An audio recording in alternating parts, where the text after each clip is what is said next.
12:45 මේ ශ්‍රී ලංකා ගුවන්විදුලි සංස්ථාවයි. මෙන්න ප්‍රවෘත්ති. සංස්කරණය වින්ද්‍යා කල්පනී අබේසේකර. ප්‍රකාශය බද්රජිත් සෞම්‍ය.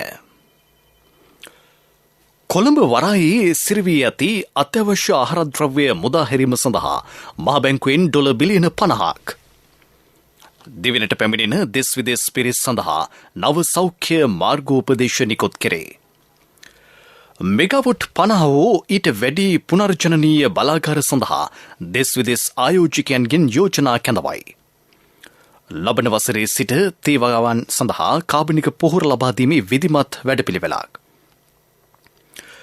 යහපාලන ආණ්ඩු සමයේ මධ්‍යම අධිවේගී මාර්ගයේ සංවර්ධන කටයුතු ප්‍රමාද වීම සම්බන්ධයෙන් විශේෂ විමර්ශන. GSP+ සහනය අනිවාර්ය බවට සමගී ජනබලවේගයෙන් ප්‍රකාශයක්. උතුරු කොරියාව අධිබලතී නව මිසයිලයක් අත්හදා බලයි. 2024 සිට 31 දක්වා ICC සවුල සත්කාරකත්වයේ වෙනුවෙන් අයදුම්පත් කැදවේ.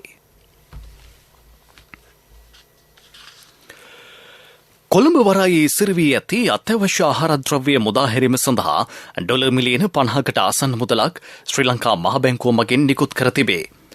රාජ්‍ය බැංකු දෙකක් මගින් එම මුදල් ආනයනකරුවන් වෙත ලබා දීමට නියමිතය.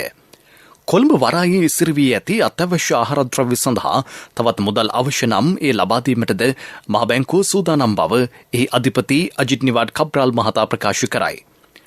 කොළඹ වරායේ බහලුම් 800ක් පමණ සිරවී තිබූ අතර මේ වන විට ඉන් 400ක් පමණ මුදා හැර ඇති බව වාර්තා වේ. එමෙන්ම ඉදිරි මාස 3 සඳහා රටේ අවශ්‍යතාවයට සරිලන පරිදි ඛනිජ තෙල් ආනයනය කිරීමට මහ බැංකුව සැලසුම් කරන බවද හෙතෙම ජාතික ගුවන්විදුලියට පැවසීය. ගුවන් තොටුපොළ සම්පූර්ණයෙන් විවෘත කර සංචාරක කර්මාන්තය ආරම්භ කළ පසු මසකට සංචාරකින් ලක්ෂ 3-4 අතර ප්‍රමාණයක් මෙරටට පැමිණේ යැයි අපේක්ෂා කරන බව සංචාරක අමාත්‍ය ප්‍රසන්න රණතුංග මහතා සඳහන් කරයි. සංචාරකයන් වැඩි වශයෙන් මෙරටට පැමිණීම ආරම්භන්නේ නොවැම්බර් මාස 1 වෙනිදා සිටය. නියමිත සෞඛ්‍ය මාර්ගෝපදේශවලට අනුව සංචාරකයන් මෙරටට ගෙන්වීමේ ක්‍රියාවලිය සිදුවන බැවින් රට තුළ කොරෝනා වෛරසය ව්‍යාප්ත වීමේ අවදානමක් නොමැත.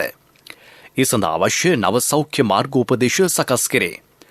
සංචාරකයන් මෙරටට ගෙන්වීම මගින් කොරෝනා ව්‍යාප්තිය සීඝ්‍රයෙන් සිදුවන බවට විපක්ෂය මගින් අසත්‍ය තොරතුරු ප්‍රචාරය කරන බව අමාත්‍ය ප්‍රසන්න රණතුංග මහතා පෙන්වා දෙයි.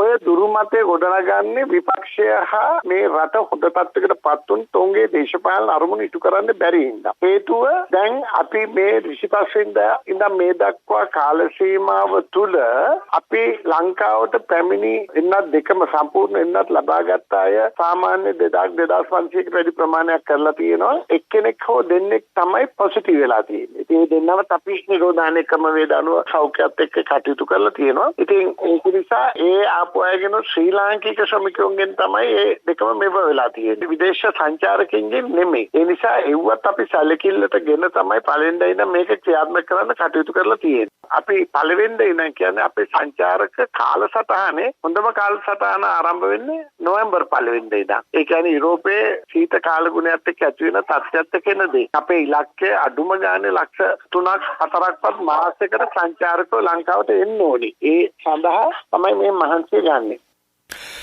සංචාරක ව්‍යාපාරය ආරම්භ කිරීමට රජය ගත් තීරණයත් සමග ඉදිරියේදී රට දියුණු කළ හැකි බව ගුවන් තොටුපොළ සහ ගුවන් සේවා සමාගමේ සභාපති විශ්‍රාමික මේජර් ජෙනරාල් G.A. චන්දසිරි මහතා ප්‍රකාශ කරයි.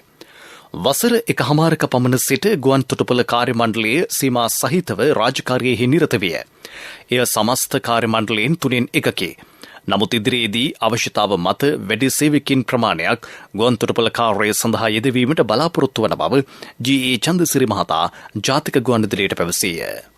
ඉතින් මම හිතනවා මේක අත්නාග ජාත්‍යන්තර ගුවන් තොටුපළටත් එසේම මත්තල ජාත්‍යන්තර ගුවන් තොටුපළේ විශාල මගී සංඛ්‍යාවක් පැමිණීමටත් එසේම විශේෂ සංචාරකයන් පැමිණීමටත් මෙම කාර්යය බලපාන බව මා ඉතා හොඳින්ම දන්නවා. මෙම වාතාවරණය තුළ සංචාරක කර්මාන්තයේ ඉදිරියේදී නෝර්දාම දිවිනවා. ඊයේ රාත්‍රියේ අපි දැක්කා 4800ක මගින් ප්‍රමාණයක් අපේ ගුවන්තොටුපළ පාවිච්චි කරලා තිනවා පැය 4ක් ඇතුළත. ගුවන්තොටුපළ කාර්ය මණ්ඩලය මම හිතනවා ඔවුන් බොහොම උනන්දුවෙන් මේ සඳහා සහභාගී වෙනවා. මොකද වසර එකමාරක් ඊට වැඩි කාලයක් මේ ගුවන්තොටුපළ තුල විශාල පරිශ්‍රමයකින් තමයි අපි රාජකාරී කරන්න සිද්ධ වෙන්නේ. අපේ ගුවන්තොටුපළේ කාර්ය මණ්ඩලයත් කාර්යක්ෂමතාවය අදිනම් උගක් වැඩිපුර තියෙනවා මට පේනවා. අපි ඒකම මෙතුවක් කල් තියුණා අපි තුනෙන් එකක් පමණයි මේ ගුවන්තොටුපළේ කාර්ය මණ්ඩලය අපි ගෙන්නුවේ. නමුත් අපි අද ඉඳන් කටයුතු කරනවා ඒ අවශ්‍ය වැඩිපුර ගුවන් කාර්ය මණ්ඩලයක් ගෙන්නා ගැනීමට. මෙගාවොට් 50 ඊට වඩා වැඩි පුනර්ජනනීය බලාගාර යෝජනා ක්‍රියාත්මක කිරීම සඳහා දේශීය සහ විදේශීය ආයෝජකයන්ගෙන් යෝජනා කැඳවීමට පියවර ගැනේ. මහපරිමාණ සූර්ය සුළං ජලාශ මත ඉදිකරනු ලබන පාවෙන සූර්ය බලාගාර, නොගැඹුරු මුහුදු තීරයේ ඉදිකරනු ලබන සුළං බලාගාර සහ සියලු පුනර්ජනනීය බලාගාර ඊට අයත් වේ. රාජ්‍ය අමාත්‍ය දුමින්ද දිසානායක මහතා සඳහන් කළේ පුනර්ජනනීය බලශක්ති ව්‍යාපෘති වෙනුවෙන් පුද්ගලිකාංශයේ දායකත්වය ලබා ගැනීමට කැබිනට් මණ්ඩල අනුමැතිය හිමි වූ බවයි. යෝජනා ඉදිරිපත් කිරීමේ ලේඛනය ශ්‍රී ලංකා සුනිත්‍ය බලශක්ති අධිකාරියේ නිල වෙබ් අඩවියෙන් ලබාගත හැකිය. නැතහොත් එම යෝජනා info@energy.gov.lk යන විද්‍යුත් ලිපිනයට යොමු කළ හැකි බව එම අමාත්‍යාංශය නිවේදනය කරයි. 2030 වසර වන විට රටේ බලශක්ති අවශ්‍යතාවයෙන් 70% පුනර්ජනනීය බලශක්තියෙන් බලගැන්වීම රජයේ අරමුණයි. මේ ප්‍රවෘත්ති ශ්‍රී ලංකා ගුවන්විදුලි සංස්ථාවෙන්.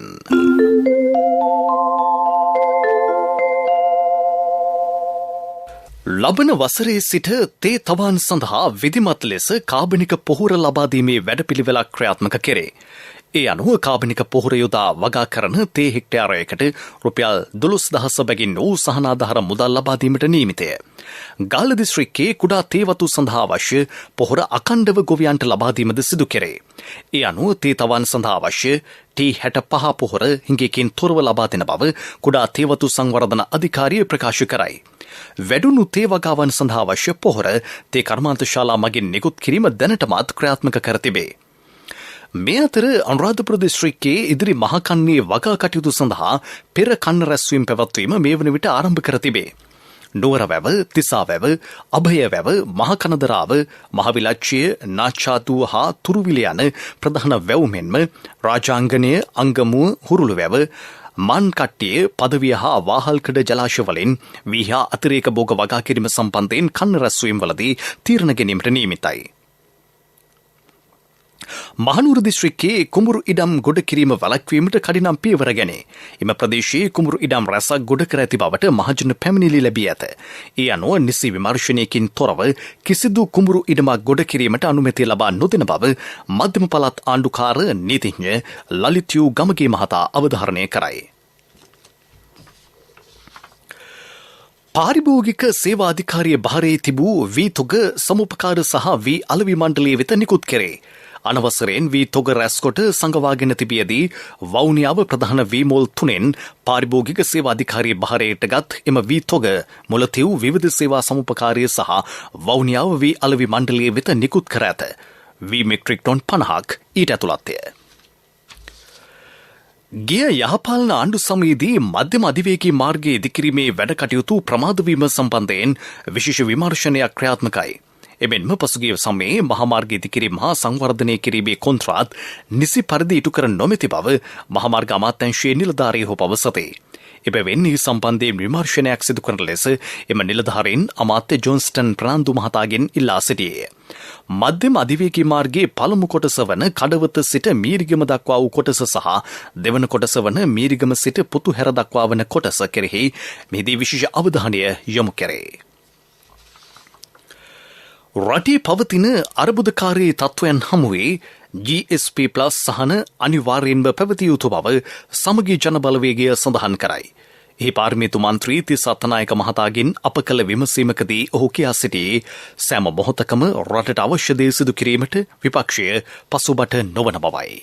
ප්‍රධාන විපක්ෂයේ හැටියට හැම විටම කල්පනා කරන්නේ රටේ ජනතාවගේ යහපත. සියල්ල පැත්තකින් තියලා කල්පනා කළ යුතු අවස්ථාවක් තිබෙනවා. ඒක තමයි GSP+ සහනය අපිට අහිමි වුණොත් ඒක රටට විශාල පාඩුවක්. රටේ කර්මාන්ත ටික කඩාගෙන වැටෙනවා, අපනායනයන් ටික අහිමි වෙනවා. මේ ඇත්තේ අපි බහන්ඩ 80ක් විතර පිටරටවලට යවනවා. ඒ ආදායම නැතිවීමෙන් බරපතල අර්බුදයකට රට මුහුණ දෙනවා. විශේෂයෙන් ඩොලර් හිගය මේ මොහොතේ පවතින වෙලාවක අපේ එවැනි ව්‍යාපාර කටයුතු බිඳ වැටුනොත් රට එහෙම පිටින්ම මහා විශාල අර්බුදයකට ලක් වෙනවා. ඒ නිසා තමයි අපි රට ගැන හිතලා, රටේ ජනතාව ගැන හිතලා මේ GSP+ සහනය නැවත ලබා දෙන්න කියලා යුරෝපා සංගමයෙන් ඉල්ලන්නේ. මොකද මේ හරහා ලක්ෂ ගණනක් රැකියා අවස්ථාවල් ආදායම් මාර්ග ලබාගෙන තිබෙනවා. ඒත් එක්කම අපිට වෙන වෙනතපොලක් නැහැ. අපි පහුගිය කාලාන්තරයේ තිස්සේ අපේ බහන්ඩ අපනායනය කරන්න යුරෝපා කරේ ඇර වෙන වෙනතපොළවල් හොයාගෙන තියෙන ඉතාමත් අඩුවෙන්. මේ නිසා අපිට මුණ දෙන්න බැරි වෙනවා. ඒ නිසා අපේ ප්‍රධාන ආදායම් මාර්ග වලින් එකක් වන මේ අපනායන ආදායම විශේෂයෙන්ම GSP+ සහනය හරහා අපිට මේ ලැබෙන ආදායම යම් ආකාරයකින් අහිමි වීම රටට අනතුරුදායක තත්ත්වයක්. ත්‍රස්තවාදී ක්‍රියා සම්බන්ධයෙන් සිරදඬුවම් විදින සහ රැඳවුම් නියෝග මත අත්අඩංගුවේ පසුවන පුද්ගලයන් පිළිබඳ සොයා බැලීම, නිදහස් කිරීම, අප ලබා දීම ඇතුළු ඉදිරි තීරණ සම්බන්ධයෙන් ජනාධිපතිවරයාට නිර්දේශ ලබා දීම සහ උපදෙස් ලබා දීම සඳහා පත් කළ උපදේශක මණ්ඩලයේ පළමු වාර්තාව එම කමිටුව විසින් ජනාධිපති ලේකම්වරයාට අද භාර දී තිබේ. ජනාධිපති ගෝඨාභය රාජපක්ෂ මහතා රටෙන් බැහැරව ගොස් සිටීම හේතුවෙන් මෙම වාර්තාව ජනාධිපති ලේකම්වරයාට භාර දී ඇත. හිටපු අගවිනිසුරු අශෝක ද සිල්වා මහතාගේ සභාපතිත්වයෙන් යුතු මෙම උපදේශක මණ්ඩලයේ සෙසු සමාජිකයන් ලෙස විශ්‍රාමලත් මහාධිකරණ විනිසුරු AAR හියන්තුඩුව සහ විශ්‍රාමලත් සොලිසිටර් ජෙනරල් සෝද ගම්ලත් යන මහත්තුරු කටයුතු කරති. මෙම කමිටුවට අභියාචනා 296ක් ලැබී ඇති බව වාර්තා වේ. දීර්ඝ කාලයක සිට උපදේශක මණ්ඩලයක් පත් කර නොතිබීම හේතුවෙන් මෙතෙක් සිරගතව සිටින පිරිසට තම අයිතිවාසිකම් සම්බන්ධයෙන් කරුණු ඉදිරිපත් කිරීමට අවස්ථාවක් නොතිබුණි. නමුත් මෙම උපදේශක මණ්ඩලය පත් කිරීමත් සමග එම සිරකරුවන්ට ඔවුන්ට ඇති ගැටලු ඉදිරිපත් කිරීමට අවස්ථාව උදා වී තිබේ. ගත වූ කාලය තුළ කොවිෂීල්ඩ් එන්නති පළමු මාත්‍රාව පුද්ගලයන් 14,63,000කට අධික පිරිසකට ලබා දී ඇති අතර දෙවන මාත්‍රාව 12,51,000කට අධික පිරිසකට ලබා දී තිබේ. ජාතික වසංගත රෝග විද්‍යා ඒකකය නිවේදනය කළේ සයිනෝෆාම් එන්නති පළමු මාත්‍රාව පුද්ගලයන් 1,15,00,000 පිරිසකට ලබා දී ඇති බවයි. එහි දෙවන මාත්‍රාව පුද්ගලයන් 92,00,000කට අධික පිරිසකට ලබා දී ඇත. ස්පුට්නික් V එන්නතේ පළමු මාත්‍රාව 1,59,089 දෙනෙකුට එන්නත් කර ඇති අතර එහි දෙවන මාත්‍රාව 1,55,000කට වැඩි පිරිසකට එන්නත් කර තිබේ. ෆයිසර් එන්නතේ පළමු මාත්‍රාව ලබාගත් පුද්ගලයන් සංඛ්‍යාව 4,60,000කට අධිකය. එහි දෙවන මාත්‍රාව 2,92,000කට ආසන්න පිරිසකට ලබා දී ඇත. මොඩර්නා එන්නතේ පළමු සහ දෙවන මාත්‍රා ලබාගත් සමස්ත පුද්ගලයන් සංඛ්‍යාව 15,91,000කට අධික බව ජාතික වසංගත රෝග විද්‍යා ඒකකය සඳහන් කරයි. මීළඟට ප්‍රමුඛ පුවත. ප්‍රමුඛ පුවත ඔබ වෙත ගෙනෙන්නේ සෑම ගෙදරකම සිටිය යුතු වෙද මහත්මයා සිද්ධාලේප. නව සෞඛ්‍ය මාර්ගෝපදේශ මාලාවට අනුව මෙරටට පැමිණෙන ශ්‍රී ලාංකික පුරවැසියන්, නාවිකයන් සහ ද්විත්ව පුරවැස භාවයේ හිමි පුද්ගලයන් විදේශ කටයුතු අමාත්‍යාංශය සහ සිවිල් ගුවන් සේවා අධිකාරියේ අනුමැතිය ලබා ගැනීම අවශ්‍ය නොවේ. ඕනෑම ගුවන් මගියෙකු පූර්ණ එන්නත්කරණයට ලක්ව සති 2ක් ඉක්මෝ ගොස් ඇතනම් සහ ඔහු පැමිණෙන රටේ පැය 72කට පෙර සිදු කළ PCR පරීක්ෂණ ප්‍රතිඵලවලට අනුව ආසාදිතයෙකු නොවන්නේ නම් මෙරටදී නැවත PCR පරීක්ෂණයකට භාජනය වීමේ අවශ්‍යතාවයක් නොමැත. කටුනායක සහ මත්තල ගුවන්තොටුපළ දෙකෙහි ඊයේ මධ්‍යම රාත්‍රියේ සිට මෙම ක්‍රමවේදය ආරම්භ කර තිබේ. පූර්ණ එන්නත්කරණයේ නොවූ විදේශිකයන්ට ජෛව බුබුලක් ලෙස සිය හෝටලයේ වෙත යෑමේ අවස්ථාව ලබා දෙයි. ඉන් අනතුරුව එහිදී PCR පරීක්ෂණ සිදු කරන බව සෞඛ්‍ය සේවා අධ්‍යක්ෂ ජෙනරාල්වරයා ප්‍රකාශ කරයි. නමුත් ලාංකිකයන්ට ගුවන්තොටුපළේදී හෝ රැඳී සිටින හෝටලයේදී PCR පරීක්ෂණ සිදු කිරීමෙන් පසු එහි ප්‍රතිඵල අනුව ආසාදිතයෙකු නොවන්නේ නම් සිය නිවෙස් කරා යොමු කළ හැකිය. එහිදී 12 වන දිනේදී නැවත වරක් PCR පරීක්ෂණයක් සිදු කරන අතර කොවිඩ් ආසාදිතයෙකු නොවන්නේ නම් ඔවුන්ට සමාජගත වීමේ හැකියාවද පවතී. ප්‍රමුඛ පුවත ඔබ වෙත ගෙන ආවේ සෑම ගෙදරකම සිටිය යුතු වෙද මහත්මයා සිද්ධාලේප. ශක්තියේ හඬ අවධානය පිණිසයි. ඩෙංගු රෝගය මේ දිනවල සීඝ්‍රයෙන් ව්‍යාප්ත වේ.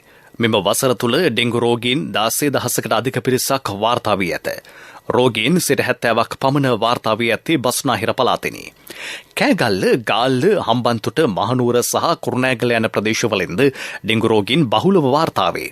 දින දෙකක් අධික උණ, අධික හිස රදයක්, ඇස පිටුපස වේදනාව, හන්දි පේශිවල වේදනාව, නාසය, සම, විදුරුමස් ආශ්‍රිත ලේ ගැලීම යනාදී රෝග ලක්ෂණ මෙහිදී පෙන්නුම් කෙරේ.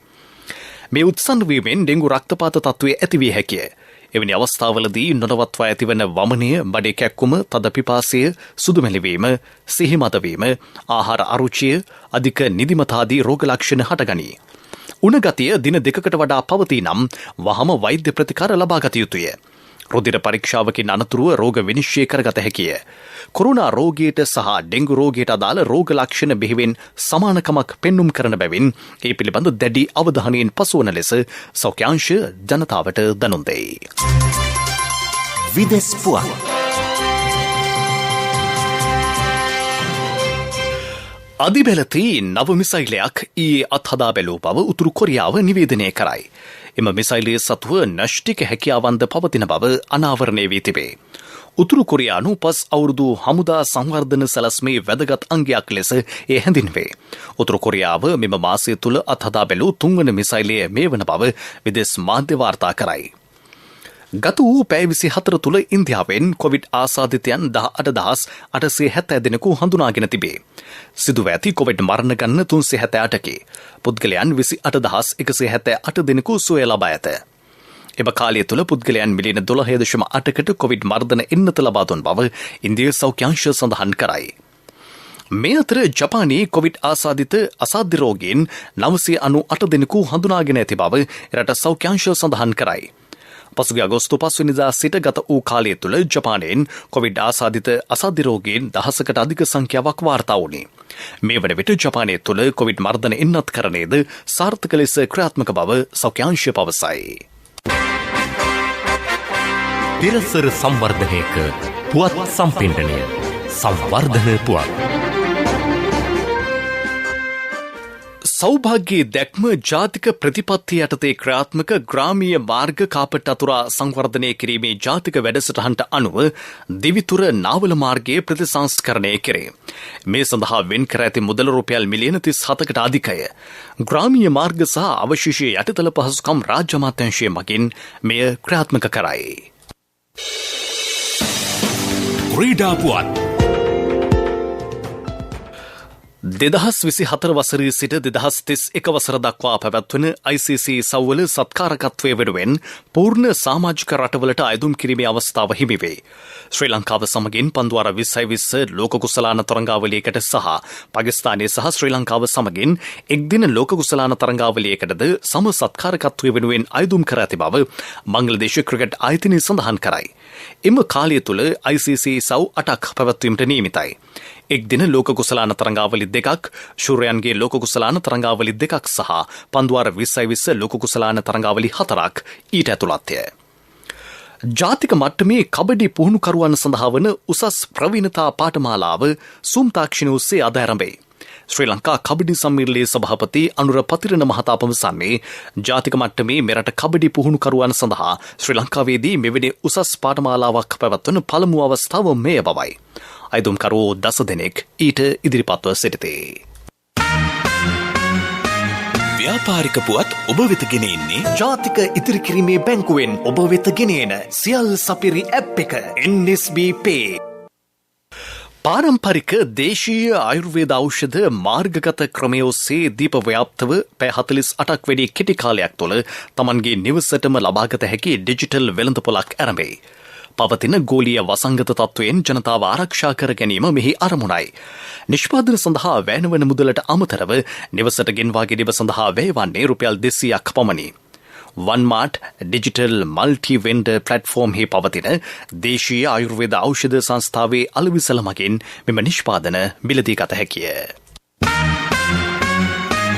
ව්‍යාපාරික පුවත් ඔබ වෙත ගෙනාවේ ඔබේ සියලුම බැංකු කටයුතු වඩාත් සුරක්ෂිතව පහසුවෙන් කරගන්න ජාතික ඉදිරිකිරීමේ බැංකුවෙන් ඔබ වෙත ගෙනේන සියල් සපිරි ඇප් එක NSB Pay මුදල් හුමාරු බිල්පත් ගෙවීම ප්‍රීලෝඩ් ක්‍රෙඩිට් කාඩ් ගෙවීම ලංකා QR ආදී සේවාවන් රැසක් සමගින් බැංකු ගිණුම් කිහිපයක් සමග එකවර ලියාපදිංචි වීමේ පහසුකම ඔබ කොතැනක සිටියත් ඔබේ බැංකු කටයුතු එසැනින් කරගන්න ඩිජිටල් විසඳුම Play Store හෝ App Store හරහා දැන් නොමිලේම ඩවුන්ලෝඩ් කරගන්න NSB Pay වැඩි විස්තර ළඟම පිහිටි ශාඛාවෙන් හෝ 0112 379යි 379 අමතන්න කොන්දේසි සහිතයි ආර්ථික පුවත් ආවරණය යුතුයකම් වගකීම් එක්ක සල්ලි ඉතුරු කරන්න ලේසි නෑ. ඔබේ ස්ථාවර තැන්පතට ආකර්ෂණීය පොලියක් හා ආරක්ෂාවක් දෙන්න අපි පොරොන්දු වෙන්නේ ඒකයි. LOLC Finance ස්ථාවර තැන්පතු ඉතිරිය උතුරන්න. 2001 දෙසැම්බර් 13 වෙනි දින නීතිගත කරන ලද LOLC Finance PLC ICRA Lanka limited වෙතින් SLA ස්ථාවර ශ්‍රේණිය ලබා ඇත. 2011 අංක 42 දරන මුදල් ව්‍යාපාර පනත යටතේ ශ්‍රී ලංකා මහ බැංකුවේ මුදල් මණ්ඩලය වෙතින් බලපත්‍රලාභී මුදල් සමාගමකි. ගල්ගමුව ඇහැටුවැව ප්‍රදේශයේ පංආශ්‍රිත සෞභාග්‍ය නිෂ්පාදන ගම්මානයක් ආරම්භ කෙරේ. මෙමගින් පවුල් 60කට ආදායම් මාර්ග හිමිවේ. පහසුවෙන් පං වේලා කිරීමට හැකි යන්ත්‍ර ඉදිරියේදී ලබා දීමට නියමිතයි. එහි නව ගොඩනැගිල්ලක්ද ස්ථාපිත කරන බව රාජ්‍ය අමාත්‍ය ශිහාන් සේමසිංහ මහතා ජාතික ගුවන්විදුලියට පැවසීය.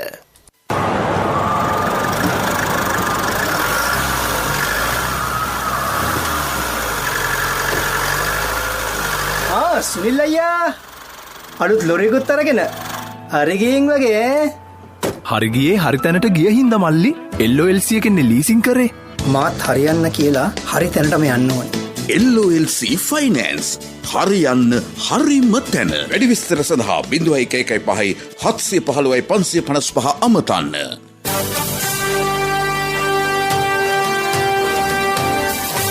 කාලගුණ වාර්තාව බස්නාහිර සබරගමුව මධ්‍යම හා වයඹ පළාත්වලත් ගාල්ල හා මාතර දිස්ත්‍රික්කවලත් තද වැසි ඇති විය හැකි බව කාලගුණ විද්‍යා දෙපාර්තමේන්තුව නිවේදනය කරයි. වහා නැගෙනහිර පළාත්වල සවස් කාලයේ හෝ රාත්‍රී කාලයේ වැසි හෝ ගිගුරුම් සහිත වැසි ඇති විය හැකිය. යලි සිරස්තල කොළඹ වරායේ සිරවී ඇති අත්‍යවශ්‍ය ආහාර ද්‍රව්‍ය මුදාහැරීම සඳහා මහ බැංකුවෙන් ඩොලර් බිලියන 50ක් දිවයිනට පැමිණෙන දෙස් විදෙස් පිරිස් සඳහා නව සෞඛ්‍ය මාර්ගෝපදේශ නිකුත් කරේ. මෙගාවොට් 50 හෝ ඊට වැඩි පුනර්ජනනීය බලාගාර සඳහා දෙස් විදෙස් ආයෝජකයන්ගෙන් යෝජනා කැඳවයි.